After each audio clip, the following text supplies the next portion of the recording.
Welcome back everyone, and as I say in every video, for those of you who are new, welcome, we're glad to see you. Those of you who are coming back, we're glad to see you too.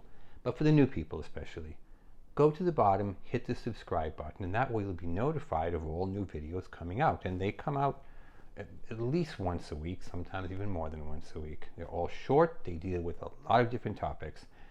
Also, go to our website. It's right below me, www.cosmetologystateboardexam.com. Once you get there to the home page, go all the way to the bottom. Look in the lower left-hand corner. It's a little icon. Looks like a camera to me. Click on that. It'll take you to every Instagram video. Now, watch all the videos. You'll see everyone deals with a different topic. Now, I'm going to continue on from our last video on analysis, particularly scalp. There's about 10 to 15 points on everyone's test every single day: hair, skin, and scalp analysis. Yesterday we talked about scalp analysis. We're going to finish up on this video today. They're going to ask you, okay, prior or during a service. Now there's, again, 50 variations on this. They could say prior to a chemical service, during a haircut, while highlighting your client's hair. It doesn't matter how they say it, okay? Before or during any service, chemical or non-chemical. Maybe you're putting hair extensions on somebody's hair. Maybe you're shaving somebody's face. It doesn't matter what the service is. And this is something students don't understand. Right? They say, well, the questions were never like in my textbook. That is a true statement. They're never like in your textbook. The only time they ever resemble your textbook is if it's a question with numbers. Then they can't really fudge on the numbers. But otherwise, no, they never look like your textbook. If they did, everybody would pass. Right? Prior or during any service, you observe your client has tinea, T-I-N-E-A. What do you do? And they give you options like complete the service as quickly as possible, suggest they try a different shampoo. No. Tinea is a fungus. Fungus is mold. Yes, you have mold on your head or wherever it is, okay? Tinea, fungus, mold, or ringworm, as it is more commonly called in English. Prior or during any service, you observe your client has tinea. What do?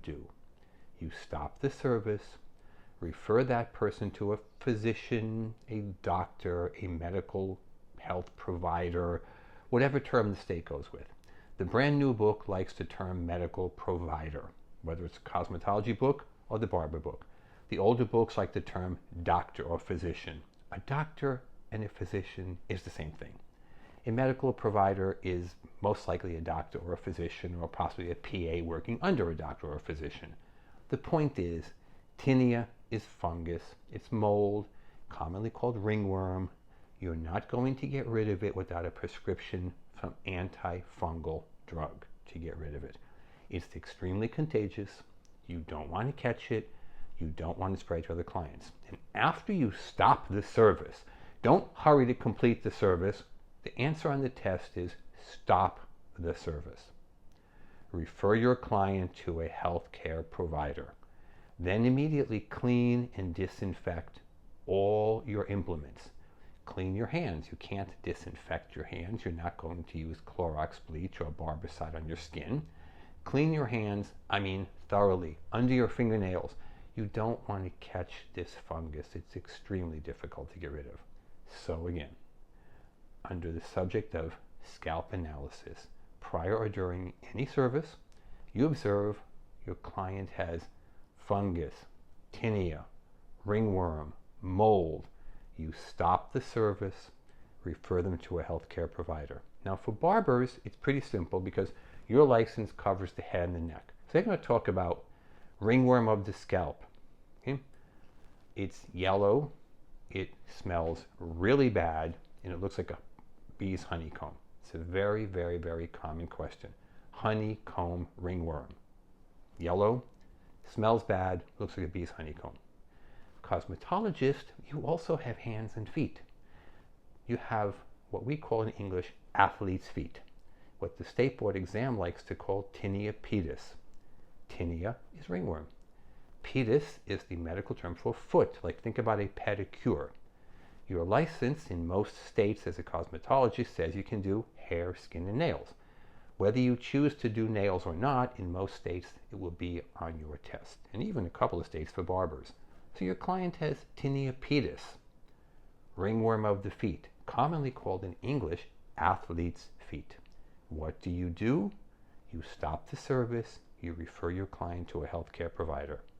If you do these things, you have a really, really good chance of passing your test. Now we're going to sign off here. In our next video, we're going to continue this discussion of analysis. We're going to move on to hair. Hair analysis, our next video. So give us a call if you have any questions. Log on to our site. Make sure you subscribe. We're here 6 days a week, 9 till 9, 760-534-4433.